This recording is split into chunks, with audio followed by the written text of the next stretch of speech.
Supreme court ने बुधवार को एक बार फिर मुस्लिम महिलाओं को लेकर के बड़ा फैसला सुनाया है। कोर्ट ने अहम निर्णय लेते हुए साफ कर दिया है कि सीआरपीसी की धारा 125 के तहत तलाकशुदा यानी 3 तलाक पीड़ित मुस्लिम महिला पति से गुजारा भत्ता की मांग कर सकती हैं। इस पर बात करने के लिए हमारे साथ सुप्रीम कोर्ट की अधिवक्ता फराह फैज जी, उनसे बात कर लेते हैं। मैम, स्वागत है आपका। जिस तरह से आज सुप्रीम कोर्ट का जो ये फैसला आया है, क्या कुछ इसके बारे में कहेंगे? क्या अब मुस्लिम महिलाओं को कुछ राहत मिल पाएगी? बिल्कुल, देखिए जैसे प्रोविज़न्स तो पहले से ही मौजूद हैं। जो 125 सीआरपीसी है, वो हर एक महिला पर एप्लीकेबल है, आइदर हिंदू और मुस्लिम और क्रिश्चियन और पारसी। मतलब ये जो है on the basis of religion कोई इस तरह का डिस्क्रिमिनेशन नहीं है इसके इस प्रोविज़न में।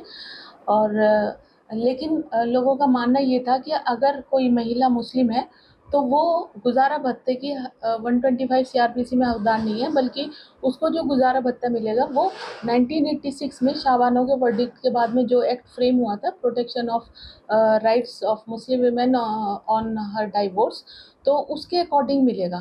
तो लेकिन अब ऑनरेबल सुप्रीम कोर्ट के इस जजमेंट के बाद में वो क्लाउड भी छट गया और जो भी एक धुंधलापन था वो ख़त्म हो गया है। और कोर्ट ने जो है वो बिल्कुल क्लियर कर दिया कि 125 सीआरपीसी जो है वो सेकुलर है और इस पर जो है किसी भी रिलीजन का, किसी भी कास्ट का, कोई भी इस तरह का जो प्रोविजंस है वो एप्लीकेबल नहीं है। इससे मुस्लिम महिलाओं को जो है वो बहुत निश्चित तौर पे जो है वो बहुत ज़्यादा रिलीफ मिलेगा। आपने 3 तलाक कानून को लेकर के तमाम लड़ाइयाँ सुप्रीम कोर्ट में लड़ी हैं। कहा जाए तो जो 3 तलाक कानून बनाया उसके पीछे कहीं न कहीं आपका हाथ है। लेकिन जो आज भी जो मुस्लिम समुदाय में 3 तलाक की लगातार घटनाएँ सामने आ रही हैं, किस तरह से देखते हैं? क्या मुस्लिम समाज कानून से नहीं डर रहा है? कहीं न कहीं कोई खौफ नहीं है? देखिए ये तो नहीं कह सकते कि मुस्लिम समाज डर नहीं रहा है, एक अवेयरनेस तो आई है इस एक्ट को फ्रेम होने के बाद में और जजमेंट आ जाने के बाद में। क्योंकि जो मुस्लिम तबका है, ख़ास तौर से वो जो क्लेरिक्स हैं, उनके अंडर प्रेशर रहता था, रहता है। और क्योंकि मेल डोमिनेंट सोसाइटी है और तलाक का जो प्रोनाउंसमेंट होता है वो मेल के द्वारा किया जाता है। मेल जो है वो तलाक तलाक तलाक बोल देता है, तो आज भी वो बोला जा रहा है सोसाइटी में। लेकिन फिर भी किसी कदर जो है वो इस तरह के मामले में कमी आई है। लेकिन जो सबसे बड़ी कमी देखने को मिलती है वो जो हमारी सबसे बड़ी सफलता है वो ये है कि जब इस तरह के क्वेश्चंस को लेकर या इस तरह की प्रॉब्लम को लेकर के जो मुस्लिम समुदाय के लोग हैं वो कोर्ट में जाने की बजाय जब दारुल उलूम में या कहीं पर भी जाते थे फतवों के लिए, तो फतवा हमेशा यही आता था कि yes, now your divorce has been valid, और अब जो अगर आपको दोबारा से शादी में आना है तो you have to go for हलाला। तो अब वो जो हलाला वाला कॉन्सेप्ट था वो बिल्कुल ख़त्म हो गया। हालांकि शरिया में हलाला की कोई जगह नहीं है, लेकिन वो गुमराह किया जाता था मुस्लिम कम्युनिटी को।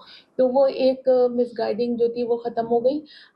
फतवा देने से पहले जो दारुल उलूम है या जो भी कोई है मदरसा जो फतवा देने वाली एजेंसी है, वो अब हाँ, बहुत बारीकी से इस चीज़ को छानबीन करती है कि अगर आपको डाइवोर्स प्रोनाउंस किया गया है, हस्बैंड ने डाइवोर्स दिया है, तो वो कैसे दिया है, किस तरह से दिया है, तो वो ये सब चीज़ भी अब देखने लगे हैं। हालांकि जो फतवा उनके द्वारा दिया जाता है उसकी कोई लीगल सैंक्टिटी नहीं है। ये 2014 में विश्वलोचन के मदान का जो केस था उसके जजमेंट में भी ऑनरेबल सुप्रीम कोर्ट ने बहुत अच्छे से क्लियर किया हुआ है। लेकिन मुस्लिम महिलाओं को गुजारा भत्ता देना तो एक शरीयत के तहत भी कहीं न कहीं एक प्रक्रिया रहती है, जिसको मेहर भी कहा जाता है शायद। नहीं, गुज़ारा मेहर मेहर जो है वो तो एक्चुअली फ्यूचर या सिक्योरिटी मनी है या एलिमनी हम उसको कह सकते हैं। एक्चुअली शरीयत में लोग कहते हैं कि इस्लाम में औरतों की बड़ी दुर्दशा है, औरतों का कोई ख़्याल नहीं रखा गया है। लेकिन मैं ये कहती हूँ कि सबसे ज़्यादा अगर औरतों को राइट्स दिए गए हैं, तो वो सबसे पहले इस्लाम ने दिए हैं। इस्लाम में अगर आप शरीयत की बात कर रहे हैं, तो उसमें औरत का पूरी फ्रॉम बर्थ टू एंड ये सारे राइट्स का ध्यान रखा गया है, उसके मेंटेनेंस के लिए, इवन उसके प्रॉपर्टी राइट्स के लिए। और प्रॉपर्टी राइट्स उसको दोनों तरफ से हासिल हुए हैं शरीयत में। उसके हस्बैंड की तरफ से भी मिले हुए हैं, उसके जो पैटर्नल फैमिली है उसकी तरफ से भी मिले हुए हैं। मगर दिक्कत ये है कि जो हमारे सो कॉल्ड मौलाना हैं, जो क्लरिक्स हैं, वो ये सारी चीज़ें जो हैं वो लोगों तक नहीं पहुंचाते, उसका सही इंटरप्रिटेशन नहीं किया जाता।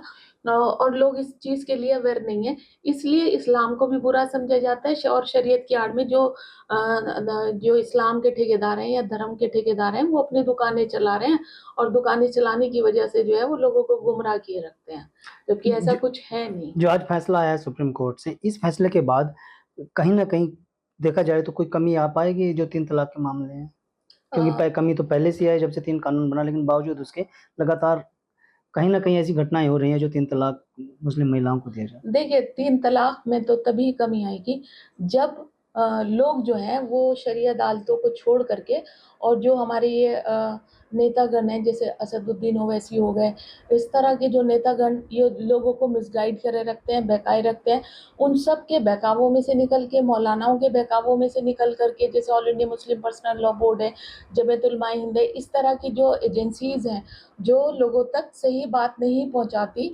तो जब तक इन लोगों के अंडर कंट्रोल है तब तक ये चीज़ें मौजूद रहेंगी। तो सबसे ज़्यादा ज़रूरी है कि जो हम आज देखिए नेट हर किसी के मोबाइल में मौजूद है।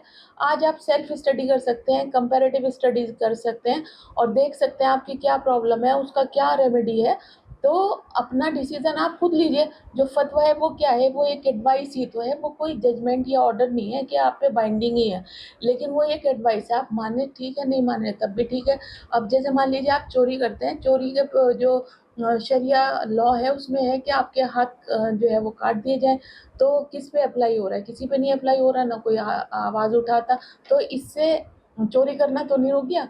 तो क्राइम तो ये होता रहेगा, ये ह्यूमन नेचर है, गलतियाँ करता रहता है, लेकिन ज़रूरी ये है कि उसकी क्या रेमेडी है, अगला स्टेप हमें क्या करना चाहिए। अगर कोई गलत काम हो गया है तो उसमें जो है किसी की लाइफ स्पॉइल नहीं होनी चाहिए और उसको बेटर रिलीफ मिलना चाहिए। ज़रूरी ये है, तो वो तभी हो पाएगा जब शरिया का सही इंटरप्रिटेशन होगा और हमारे यहाँ के जो ये सो कॉल्ड जितने भी एक्ट्स हैं हमारे यहाँ, जैसे मुस्लिम कम्युनिटी के पास पर्सनल लॉज के नाम पर 9 एक्ट्स हैं, लेकिन आज भी रिलीफ अधूरा है लोगों के पास में। तो वो सारी चीज़ें ना हो करके बहुत ही कंपाइल्ड वे में उन लोगों को रिलीफ हो, तब ये जब सब चीज़ें जो है सॉर्ट आउट हो। आज की सुप्रीम कोर्ट के जो फैसला आया है इसके बाद जो तलाक पीड़ित महिलाएं हैं उसको कुछ कितनी राहत आप देख रहे हैं, राहत मिल पाएगी? हाँ, बहुत ज़्यादा उनको रिलीफ़ मिलेगा। हालाँकि जो 2019 में जो एक्ट फ्रेम हुआ है उसमें भी सेक्शन 5 में मेंटेनेंस का प्रोविज़न है कि अगर ट्रिपल तलाक विक्टिम कोई है और वो उसके बच्चे उसके साथ में या वो अकेले भी है, तो वो अपने हस्बैंड से जो है मजिस्ट्रेट के सामने एक एप्लीकेशन मूव करके मेंटेनेंस की डिमांड कर सकती है। तो ये सारे प्रोविज़न्स मौजूद हैं, बशर्ते कि उसको इस बात की जानकारी हो, उसका लॉयर उसको सही तरीके से लेकर के चले और जो मेल कैंडिडेट है उसको भी चाहिए कि वो अपनी गलती रियलाइज़ करे। अगर उसने निकाह में थी कोई लेडी, तो अगर वो वाक़ई में शरीयत का मानने वाला भी है और ये जो सेकुलर लॉज़ हैं उनको नहीं तरजीह देता, तब भी शरिया इस बात को कहता है कि जब आप तलाकशुदा अपनी वाइफ़ को घर से बाहर करोगे या घर से विदा करोगे, बाहर निकालने जैसा तो लफ्ज़ आया ही नहीं है, ये कहा जब घर से विदा करोगे, तो उसका पूरा स्त्रीधन दे करके, उसका पूरी एलिमनी दे करके, उसका इद्दत पीरियड का खर्च दे करके, उसका जो मेहर है वो सब चीज़ें दे करके आप उसको भले तरीके से तब आप रुखसत करोगे, लेकिन ऐसा कौन करता है? बहुत बहुत धन्यवाद। फराह फैज़ जी जो थे हमारे साथ, सुप्रीम कोर्ट के अधिवक्ता फराह फैज़, जिन्होंने न्यूज़ 14 टुडे से बातचीत में साफ कर दिया है कि इस्लाम में जो शरीयत अदालत है उसके तहत भी तलाक पीड़ित महिलाओं को गुजारा भत्ता देने का प्रावधान है। मेहर अलग से उनको दी जाती है जो वो एक मेंटेनेंस का या उनका एक फ्यूचर मनी कहा जाए।